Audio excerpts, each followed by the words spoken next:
Oh, you do? That's where you. I hear whittling on the stick. Got some blades in the kiln normalizing, and I was just out here enjoying the day. Got a wind blowing. I hope I can keep the blades out of the wind so that they can normalize properly. But got a little tent built. See if that don't work. I mean, the slightest little breeze. I mean, you're trying to do this in outdoors. I'll be so glad when my shop gets here. If there's a wind noise, I apologize, but it's kind of windy today. But the shop's supposed to be here Wednesday. That is this week. The day after tomorrow. Or tomorrow. What's today? Monday or Tuesday? Tuesday. Today's Tuesday, so it'll be tomorrow. Cool. So, anyway. Word of caution. You know, you guys hear the story all the time about sheaths and watch how you put a knife back in the sheath. Well, let me show you what happened. See this sheath here? See this knife? When I set it in the sheath, you see that blade coming right through that sheath right there? It's where I had my finger. In the wrong place. So, be very careful when you put knives in sheaths of where you have your fingers, because they do cut through the leather and they do cut fingers. So, just a little tidbit of caution there.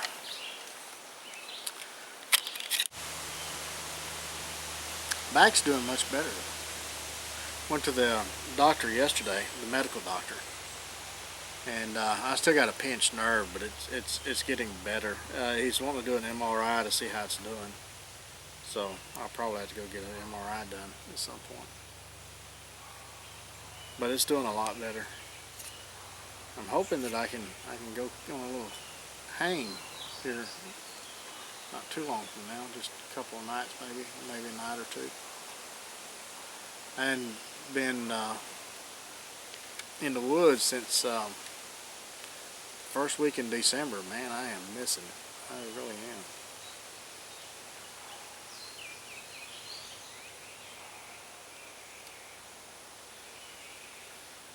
That's a long time for me. I can tell it too. I'm just kind of you know. There's just only so much you can do in a shop. Only so long you can push yourself before you gotta get out and play a little bit. I've been working 7 days a week in the shop. Really don't have much to show for it, really.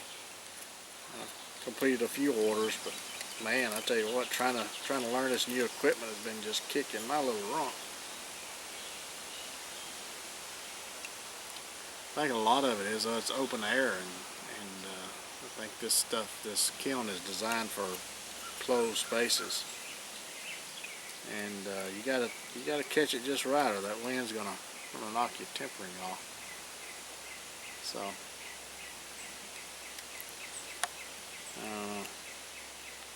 I got 4 blades I ground this morning, and we're gonna try to temper them today. I don't know if this wind don't lay down. I may just normalize and try to temper tomorrow.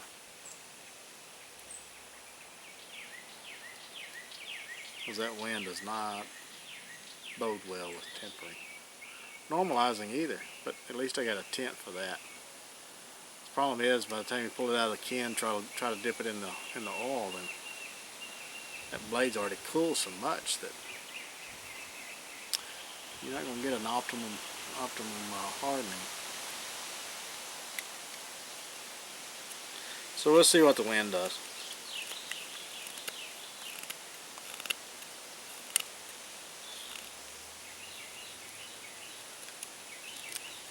I really love this knife. I mean, I was there playing with this other one.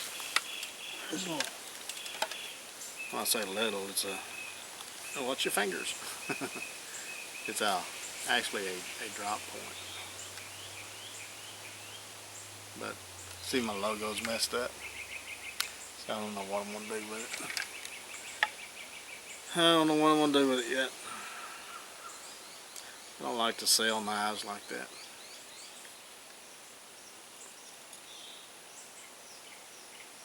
But it's been things like that for the past week. I mean, I get a blade and get a good temper on it and start to polish it up and just trying to straighten it up and see how the indention, when I stamped it, the blade indented a little bit, so that made the grind off a little bit. I don't know if you can see that or not. Reflection. I mean, the grind is straight, it's just the metal has kind of got an indentation there.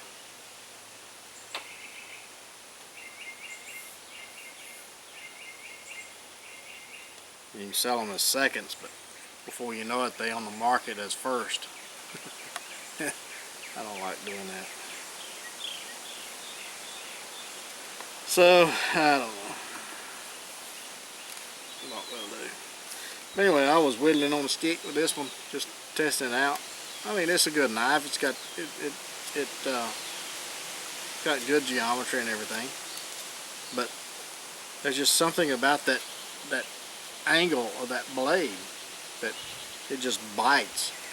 Whatever you're cutting, it bites into the wood. It draws the blade into whatever you're cutting.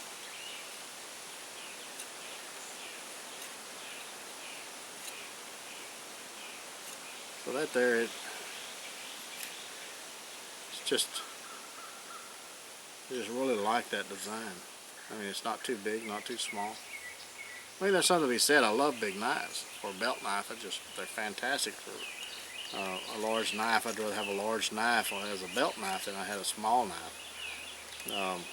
I mean, I don't know why anybody would want just a one-tool option, but if you was going to go with a one-tool option, of course you'd want a long blade, because you can always make that long blade smaller by choking up on the blade, but you can't make this blade longer. So you're kind of stuck with this size. But if you got a long blade, you can choke up on the blade and you got a small knife. So there's something to be said for large blades. They do have their benefits. You got that chopping power, a little bit of weight behind the blade, more strength, durability if you got a thicker steel. So, but just sitting out here whittling on a stick and rambling a little bit. Enjoying the day. Not too hot. Kind of cool.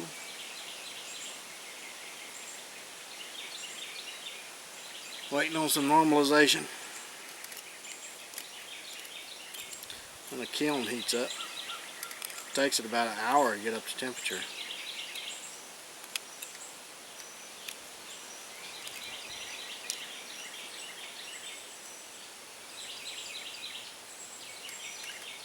I think this is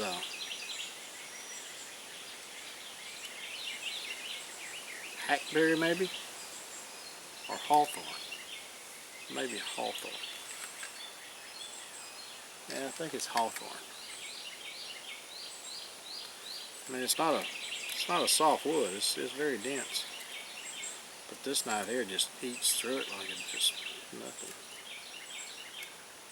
Of course, it's supposed to. It's what knife's supposed to do.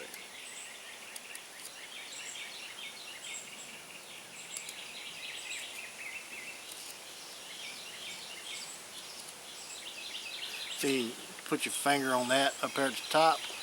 Good place to rest on that new handle, the design of mine.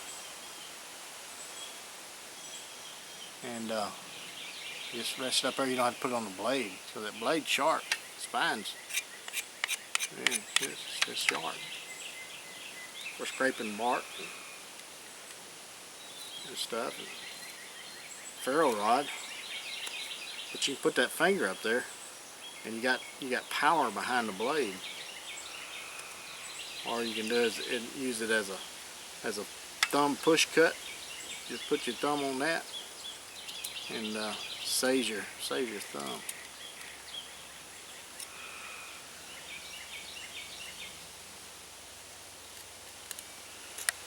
Yeah, I like that design.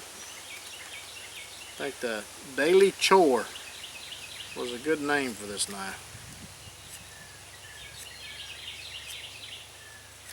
And you choke up on it right there at the blade. See how close you can get to that blade right there?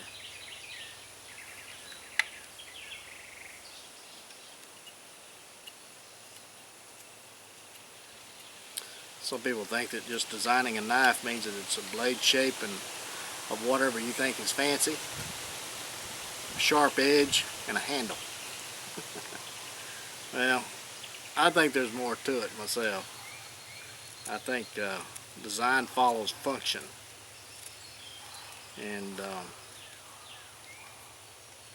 curved blades cut better, so you'd want a curved blade.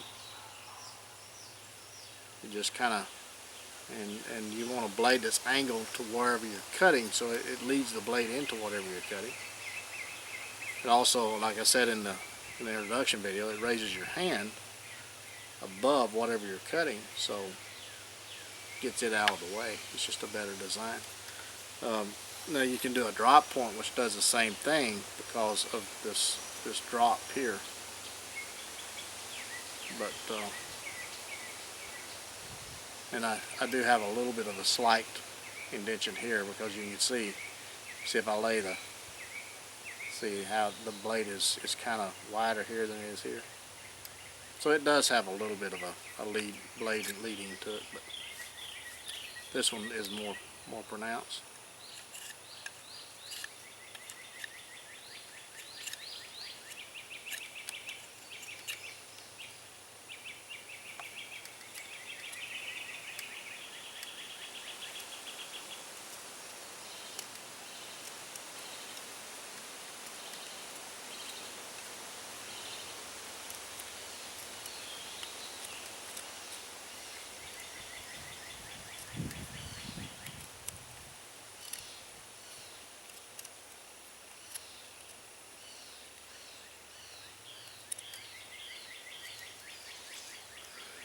Yeah, I like the little knife.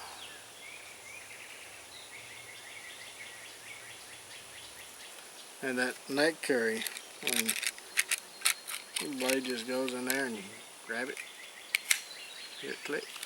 It's a one-handed operation.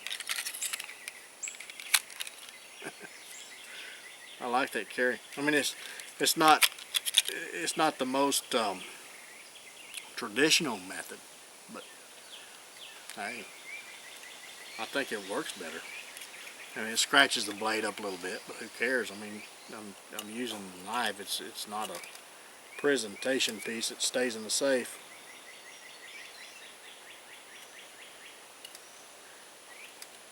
And it's easy to keep clean. I'm not concerned about that. Slicing my finger. So I just it's just handy. It's just there. I mean, you just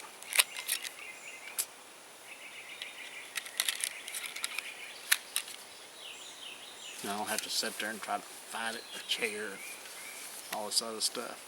Be down my pocket. It's just there.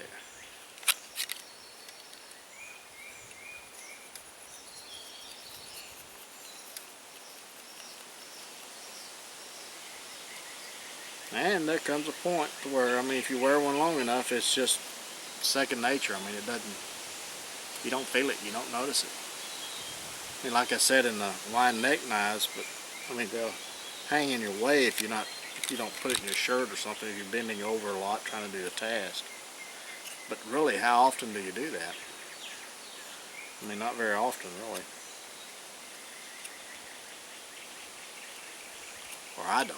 I mean, some people may do it, I guess, setting traps or doing bow drill fires and stuff like that. You're probably doing a lot of bending over. I don't. Of course, my back won't let me do much of it anyway.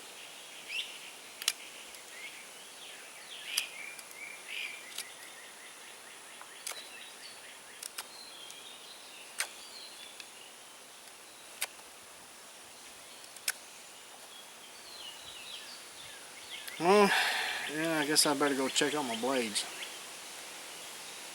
Probably rambled enough. Some people say that they like to watch these videos of me just sitting whittling and talking. Well, it's about like watching paint dry to others, so I don't know. Maybe it's just one of those things they don't have time to sit and whittle and talk, so they just like to listen to somebody else whittle and talk.